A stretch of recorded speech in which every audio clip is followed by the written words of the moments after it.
लोकसभा मतदारसंघात भारतीय जनता पार्टी सलग विजयाची हॅट्रिक करण्याच्या तयारीत आहे। 2014 मध्ये अनिल शिरोळे आणि 2019 मध्ये गिरीश बापट प्रचंड मताधिक्याने म्हणजे 3 लाखांहून अधिक मतांनी विजयी झाले। या दोन्ही भाजपच्या उमेदवारांना खासदार म्हणून निवडून देणारे पुणेकर आता 2024 मध्ये कुणाला खासदार करतील?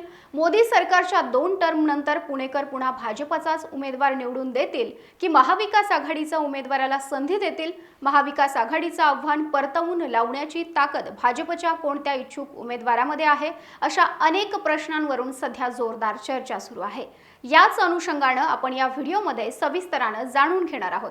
नमस्कार, मी माधुरी कुमकर आणि आपण पाहताय फॉर द पीपल न्यूज। पुढे जाण्यापूर्वी आपण आमच्या चॅनलला सबस्क्राइब करा, लाईक व फॉलो करा।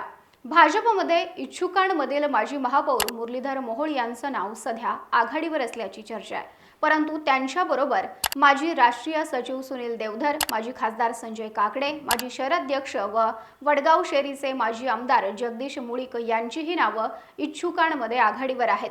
पक्षाच्या वरिष्ठ स्तरावरून ज्या उमेदवारामध्ये जिंकून येण्याची क्षमता आहे त्याला पुणे लोकसभेचं तिकीट दिलं जाणार असं सांगितलं गेलंय। 2014 ची पुणे लोकसभेची निवडणूक ही 2014 आणि 2019 प्रमाणे भाजपला सोपी नसेल हे स्पष्ट आहे। त्याचा ट्रेलर कसबा विधानसभेच्या पोटनिवडणुकीत बघायला मिळालाय। कसब्यातून काँग्रेसचे रवींद्र धंगेकर भाजपच्या उमेदवाराविरोधात भाजपने प्रचंड ताकद लावून सुद्धा निवडून आल्याचं आपण सर्वांनी पाहिलंय आणि त्या पोटनिवडणुकीच्या निकालाची चर्चा देशभर झाली। बालेकिल्ला असलेल्या मतदारसंघात झालेल्या या पराभवाचा भारतीय जनता पार्टीने इतका धसका घेतला की त्यानंतर पुण्याचे खासदार गिरीश बापट यांचं निधन झाल्याच्या नंतर निवडणुकीला 1 वर्षाचा कालावधी बाकी असतानाही केंद्रातील मोदी सरकारने पुणे लोकसभेची पोटनिवडणूक होऊ दिली नाही। त्यामुळे पुणे लोकसभेची 2024 निवडणूक भाजपला नक्कीच सोपी आणि सहज असणार नाहीये। म्हणूनच या ठिकाणी जिंकून येण्याची क्षमता असल्याचा उमेदवार देणार अशी चर्चा भाजपमध्ये सुरू झाली आहे। आता जे इच्छुक उमेदवार आहेत त्यांच्या जमेच्या बाजू काय आहेत याविषयी आपण जाणून घेऊयात। संभाव्य उमेदवार म्हणून चर्चा सुरू असलेले मुरलीधर मोहोळ हे 2002, 2007, 2012 आणि 2017 मध्ये पुणे महानगरपालिकेचे नगरसेवक म्हणून विजयी झाले आहेत। 2017 ते 2018 या काळामध्ये पुणे महापालिकेच्या स्थायी समितीचे अध्यक्ष, तर 2019 ते 2022 मध्ये महापौर म्हणून त्यांनी काम केलंय। कोरोना काळात पुणे शहरात मोहोळ यांनी केलेल्या कामाचं कौतुक झालं होतं।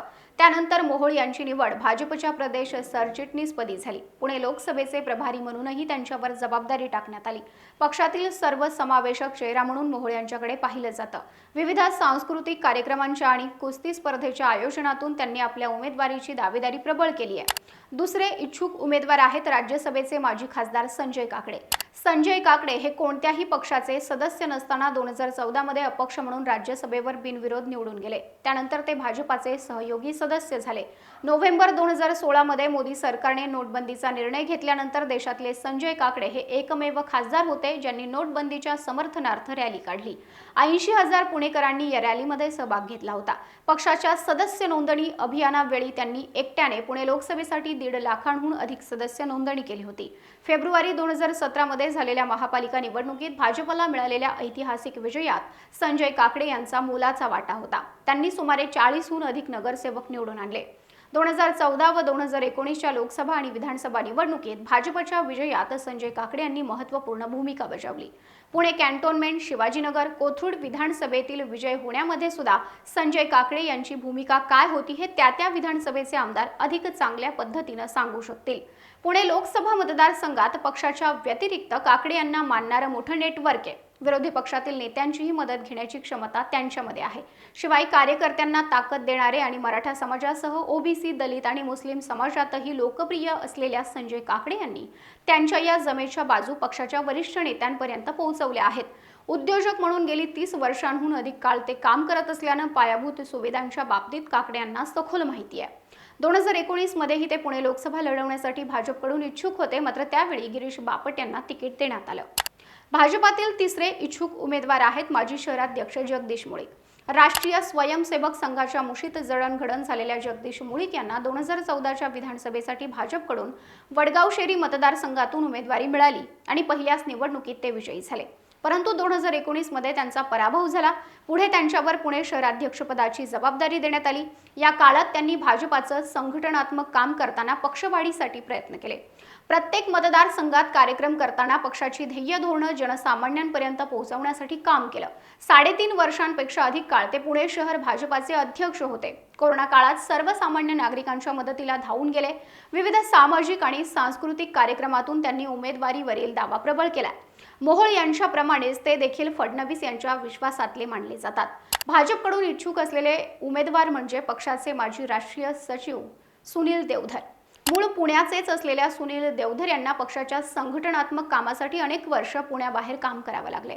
वाराणसी लोकसभेमध्ये त्यांनी मोदी यांच्या प्रचाराची धुरा सांभाळली आहे. वरिष्ठ नेतृत्वाबरोबर जवळचे संबंध असलेल्या देवधरांनी पुण्यामध्ये मोर्चे बांधणी सुरू करण्यामागे वरिष्ठ स्तरावरूनच आदेश असल्याचं बोललं जातं. परंतु नुकतीच मेधा कुलकर्णी यांना राज्यसभेवर पाठवण्यात आल्यानं ब्राह्मण असलेल्या देवधर यांना उमेदवारी मिळणार का म्हणून चर्चा सुरू झाली.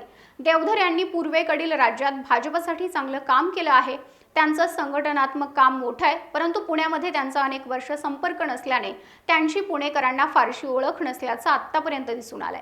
भाजपकडून उमेदवारी मिळावी म्हणून हे चारही नेते आपापल्या परीनं फिल्डिंग लावून आहेत. उमेदवारी माळ ही कुणाच्या गळ्यात पडणार हे लवकरच समजेल. परंतु जसं वरिष्ठांकडून जाहीर करण्यात आलंय तसं निवडून येण्याची क्षमता असलेल्या कार्यकर्त्याच्या गळ्यात उमेदवारीची माळ भाजपा टाकणार का हे देखील आपल्याला पाहायला मिळेल. निवडून येण्याची क्षमता नसलेल्या आणि केवळ वरिष्ठ नेत्याची मर्जी असलेल्या नेत्याला भाजपानं पुणे लोकसभेची उमेदवारी दिली तर महाविकास आघाडीचं आव्हान पेलणं भाजपला अवघड जाईल. पुन्हा कसबा पोटनिवडणुकीच्या निकालाची पुनरावृत्ती नको असेल तर भाजपाचे वरिष्ठ नेते योग्य त्या उमेदवाराला उमेदवारी देतील अशी अपेक्षा भाजपच्या कार्यकर्त्यांमध्ये व्यक्त होताना दिसतेय. तुम्हाला पुणे लोकसभेतील इच्छुक उमेदवारांपैकी कोणामध्ये निवडून येण्याची क्षमता आहे असं वाटतं ते व्हिडिओच्या खालील कमेंटमध्ये लिहा. व्हिडिओ आवडल्यास लाईक करा. असेच नवनवीन व्हिडिओज पाहण्यासाठी फॉर द पीपलला यूट्यूब व फेसबुकवर सबस्क्राईब व फॉलो जरूर करा.